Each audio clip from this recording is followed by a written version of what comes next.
even greedy corporations. It is the government next door with a printer, a military, a tax code, and a God complex. Welcome back to Are You Smarter Than a Libertarian? I am Jeff, and today we are asking a question that makes statists sweat through their government issued lanyards. What would happen if one country, only one country, actually chose freedom? This is not the freedom like politicians say during campaign season, right before they raise your taxes, regulate your business, freeze your bank accounts, and send another $1 billion somewhere you can't find on the map because public education sucks in this country. I mean actual freedom. Let that sink in for a minute. Actual freedom. No central banks playing monopoly with your money. No income tax vampires sucking the productivity out of the working class. No tariffs punishing people for buying affordable goods. No bloated bureaucracy pretending paperwork is civilization. No politician treating your paycheck like a community donation box.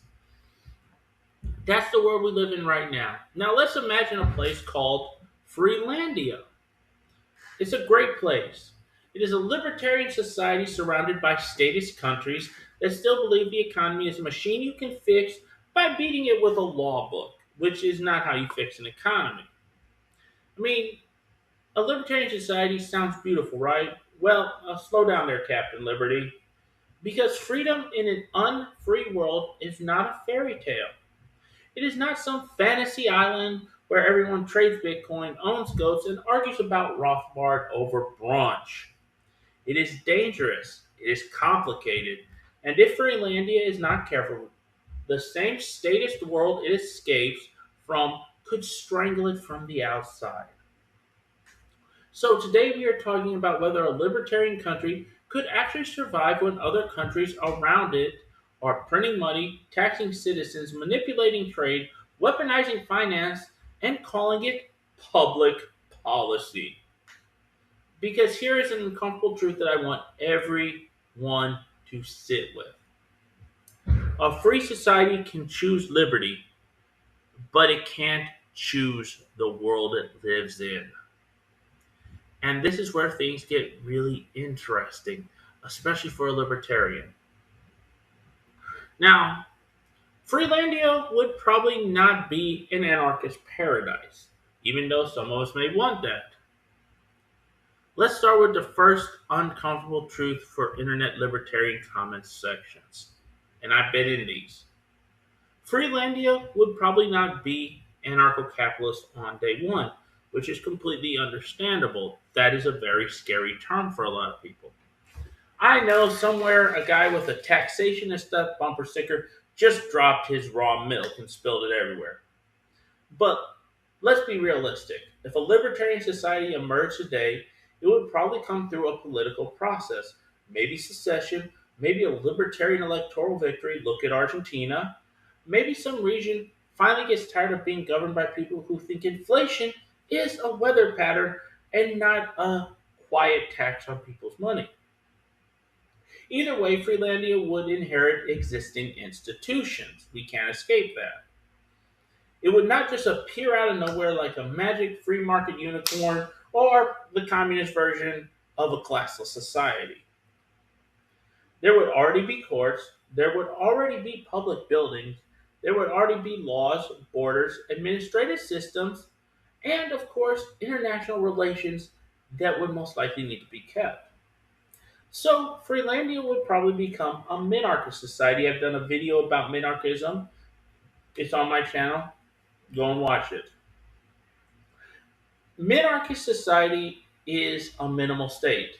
Not no state, a night watchman state. Its job would be limited. Protect private property, handle courts, maintain defense, manage foreign relations, and keep the peace without turning into a domestic parasite, which it currently is. Basically, the government would be reduced to what politicians claim government is for before they started funding interpretive dance studies with your money. Go and look up some of the stuff that Congress has spent money on. Freelandia might abolish massive bureaucracies, but it would likely keep basic institutions like courts, a reduced legislature, a limited executive branch, national defense, and consular representation. And here's another reality check. Freelandia would need to be big enough to matter. A libertarian society of 12 guys, a Discord server, and a goat named Mari is not going to survive in a world of hostile states. This article on Mises.org, which I'll include a link in the description, suggests Freelandia would probably need at least tens of thousands of people to function seriously. Now, how would it fund itself is the next logical question. And here's where statists usually panic. They assume if government does not steal money through direct or indirect taxation, civilization collapses and everyone starts eating drywall. And drywall is not tasty. But Freelandia would use voluntary and market-based revenue sources, user fees, donation, citizenship sales, contractual services, and other non-coercive methods.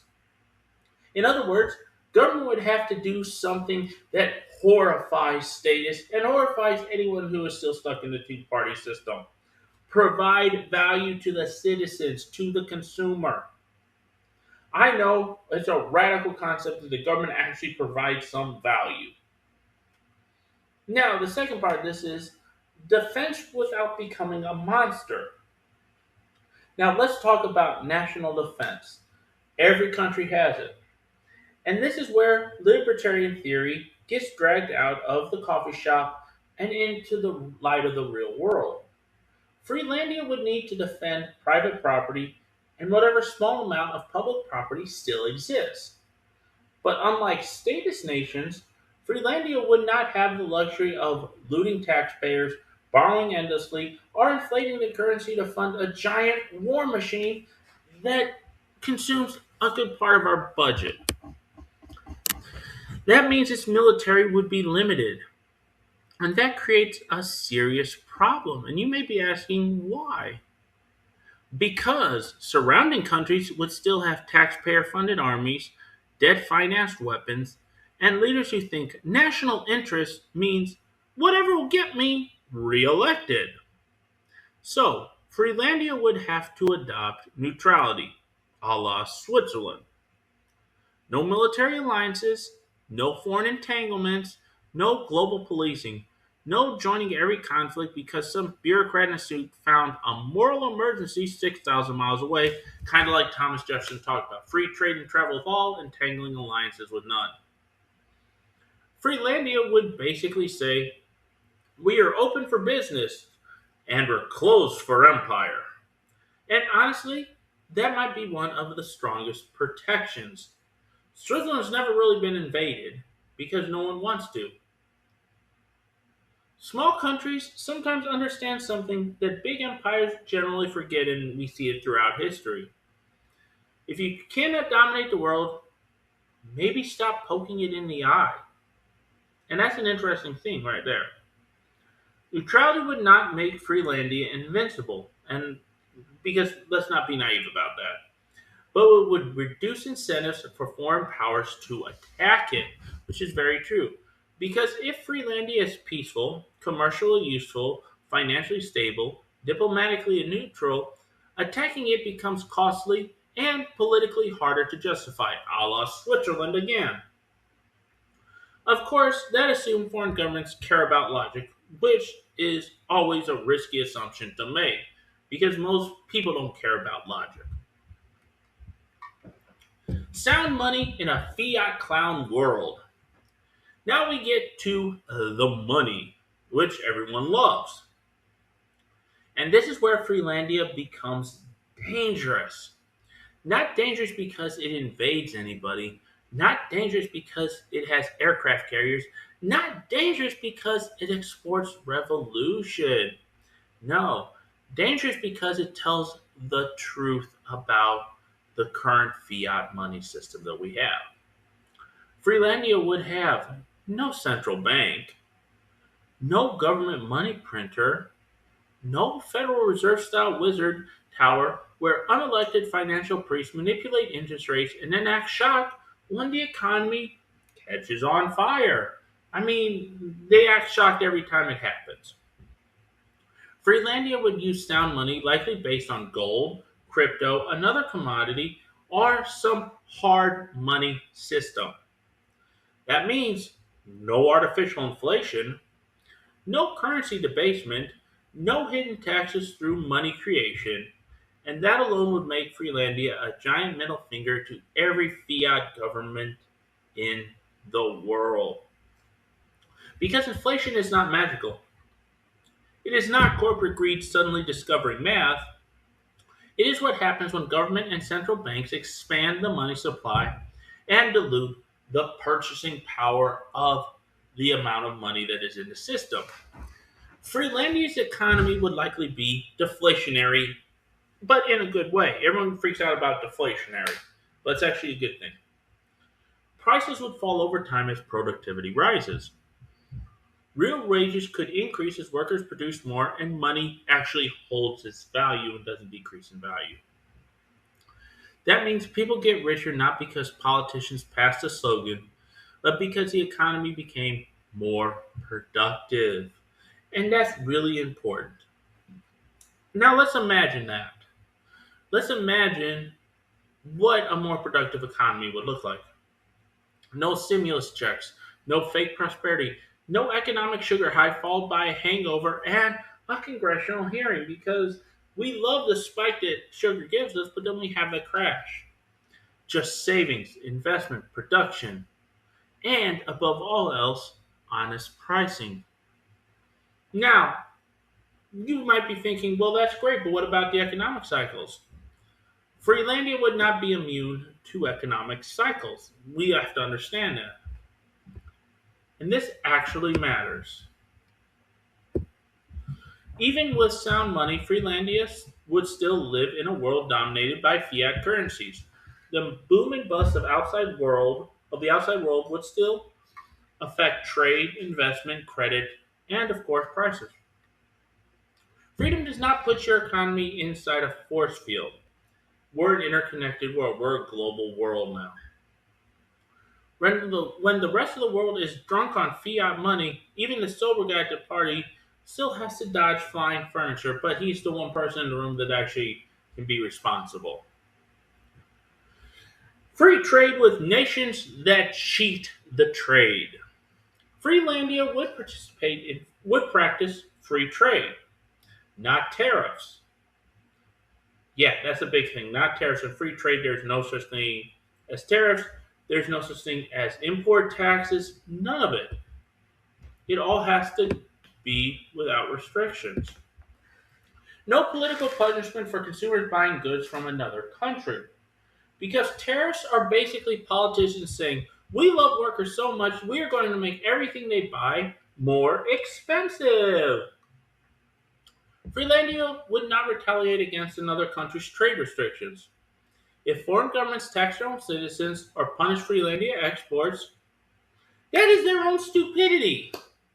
Freelandia would not copy bad policies just to prove that it has a spine because its back will be broken.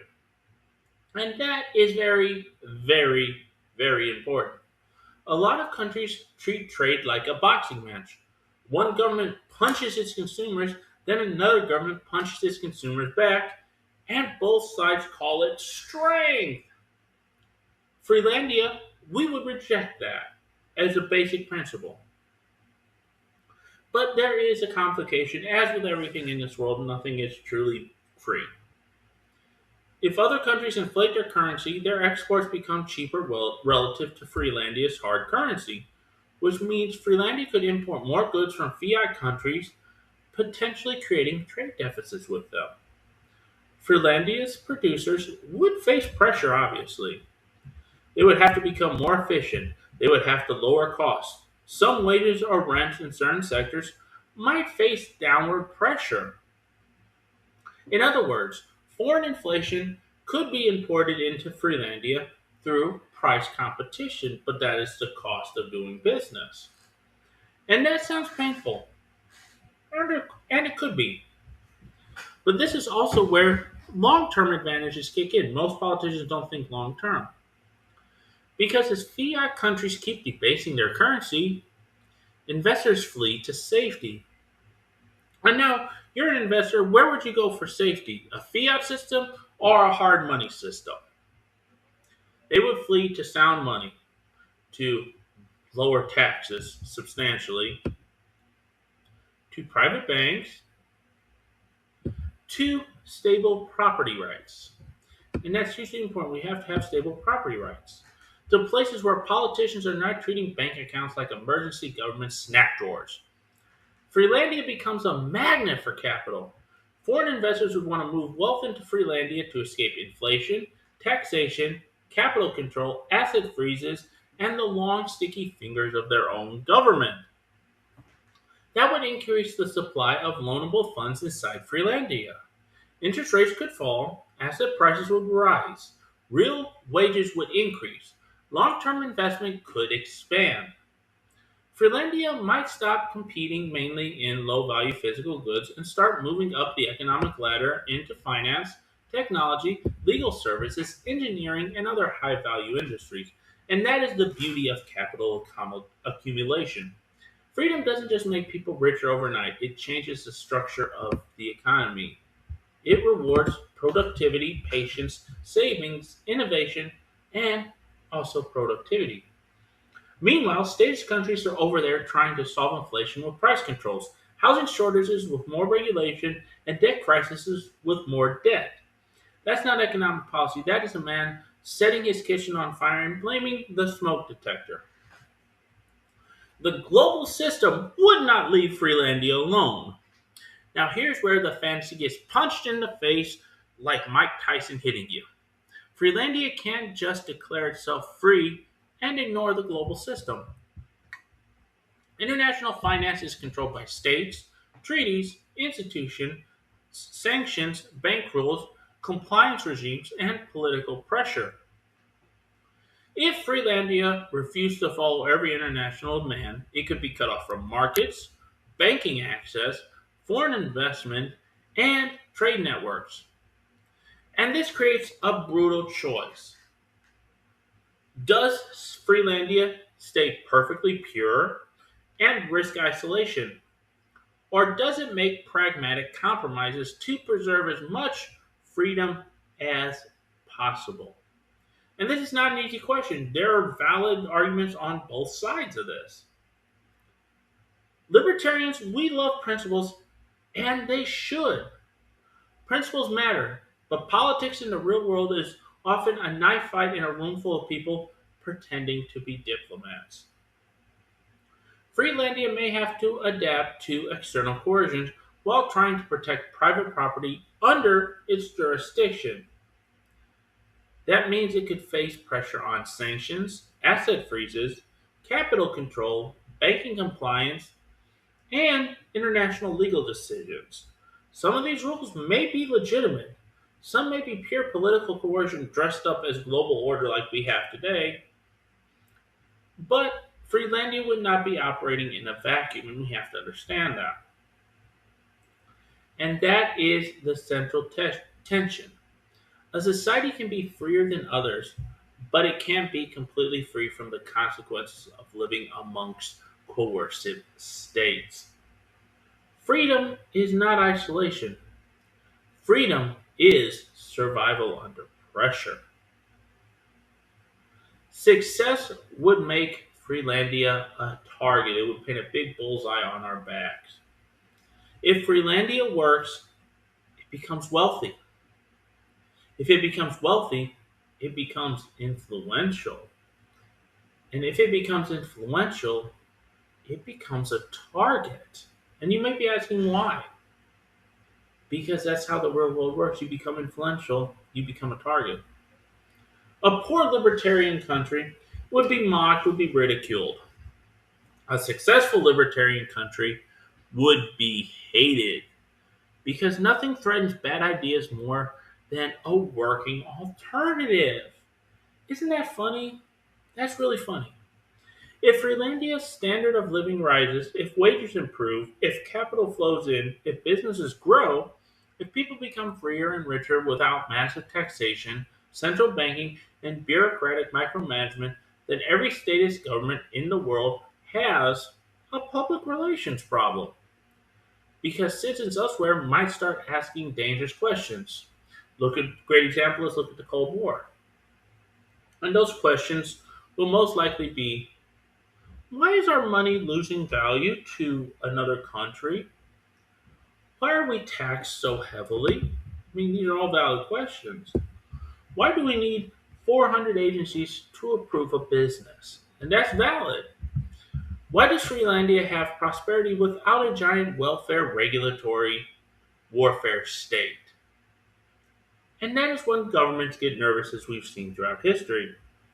Because the real threat of Freelandia is not military, it is comparison.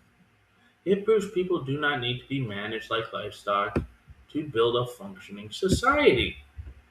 That kind of example is politically explosive.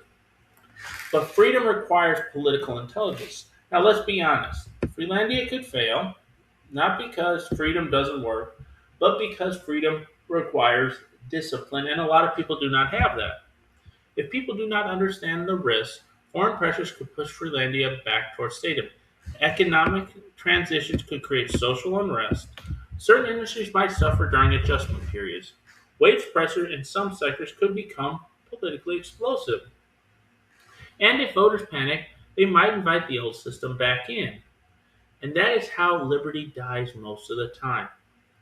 Not with tanks on the street like you saw in Tiananmen Square, with scared voters demanding temporary government interventions. The tax code was originally for the top 1%. Now it applies to everyone.